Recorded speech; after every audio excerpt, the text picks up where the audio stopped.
সব প্ল্যানিং করে মানে 31st নাইটে যেন আমরা আনন্দ করতে পারি, ফুর্তি করতে পারি, আতশবাজি ফুটবে, মজা হবে।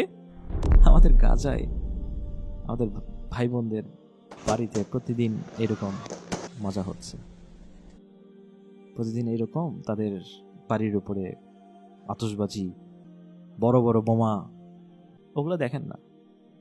ফটকা ফুটানো যদি খুব মজা লাগে, ওগুলো দেখেন কিভাবে বোম পড়ে বাড়িঘর ধ্বংস হয়ে যায়, দেখেন, মজা নেন। আর আমরা 31st নিয়ে পড়ে আছি। আমাদের সেন্সটা কোথায় গিয়েছে? মানে একটু বোঝার চেষ্টা করেন যে আপনি যে সংস্কৃতি ফলো করছেন ওইটার হিস্ট্রি তো জানেন। 31st নিয়ে দুইটা মতবাদ আছে, আমি অনলাইনে ঘাটাঘাটি করতে গিয়ে দুইটা মতবাদ জানতে পেরেছিলাম। তো 31st-এর যে জানুয়ারি নামটা এসেছে আর কি, তো জানুয়ারি একটা গ্রিক দেবতা ছিল জানুস, ওর নাম থেকে এই জানুয়ারিটা এসেছে। বিভিন্ন ব্লগে আছে, অনলাইনের ভিতরে পাওয়া যায়। এবং তারা এটাকে এই জন্য পালন করে যে জানুস এমন একটা দেবতা, এটা গড অফ দ্য বিগিনিং মনে করতো তারা, মনে করতো এটা শুরুর দেবতা, শেষের দেবতা, ভবিষ্যৎ। এই ছবিটা এরকম ছিল, 3 দিকে মুখ থাকতো বা 4 দিকে মুখ থাকতো, সবই দেখতে পেত, অতীত বর্তমান ভবিষ্যৎ সবই দেখতে পেত, এরকম একটা নাউজুবিল্লাহ একটা ক্যারেক্টার। তো এই জন্য যে জানুসের পূজা করা, হ্যাঁ, যে বছর শেষ, নতুন বছর আসবে, একটু পূজা মানে এরকম তার মানে ভালো যেন যায় ওই বছর, এই জন্য তারা একটু সেলিব্রেশন করতো, এই একটা মতবাদ। দ্বিতীয়ত যে মতবাদটা, এটা 1700 না 1800 সালের দিকে এরকম কিছু খ্রিস্টানদের এরকম ধারণা আর কি, কিছু কিছু কিছু খ্রিস্টানদের এটা মনে করে যে ঈসা আলাইহিস সালাম তার জন্মের 7 দিন পরে বা 8 দিন পরে এরকম খাতনা হয়েছিল আর কি, এবং ওইটার জন্য তারা হয়তো ওই সময় কোনো সেলিব্রেশন করে, এটা তাদের ধারণা।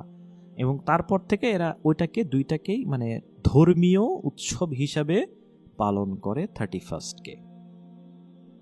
Meanwhile in Bangladesh, I'm crazy too much about the new year. In Bangladesh আমরা এটা কিসের জন্য?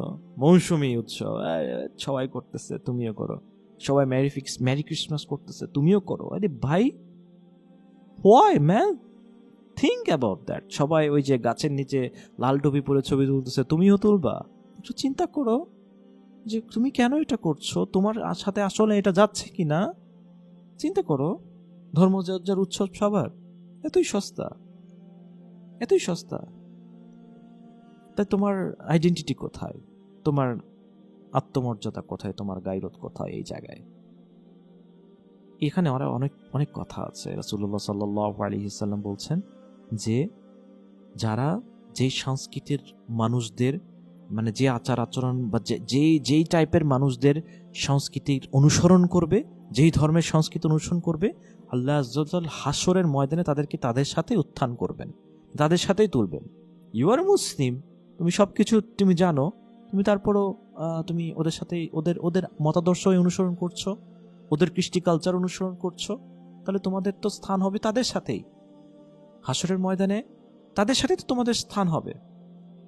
একটু চিন্তা করে দেখো যে ওয়ার্ল্ডের আমাদের গাজাতে কি হচ্ছে, অন্যান্য মুসলিম কান্ট্রিগুলোতে কি হচ্ছে, হোয়াট উই আর ডুইং।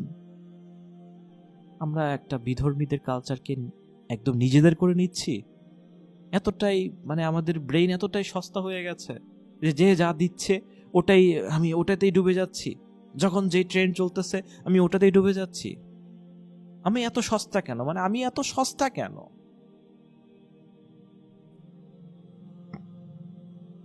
আমি কি বুঝাইতে পারছি আপনাদেরকে? না, আমরা এত সস্তা কেন, এত এত সস্তা কেন আমরা? যখন যা পাচ্ছি সেটার ভিতরে লাফালাফি করছি, যখন যেটা শুনতেছি সেটা নিয়েই একদম বলা বলি শুরু করে দিচ্ছি। Why man? Trend, vibe, why? এগুলো তো আমাদেরকে দেখতে হবে যে এগুলো আসলে কি আমাদের জন্য কি না। কেন আমরা তো যাচাই করতেছি না? যে কোষ্ঠী পাথর যে আমরা বলছি যে আমরা মুসলমান, যাচাই করতেছি না।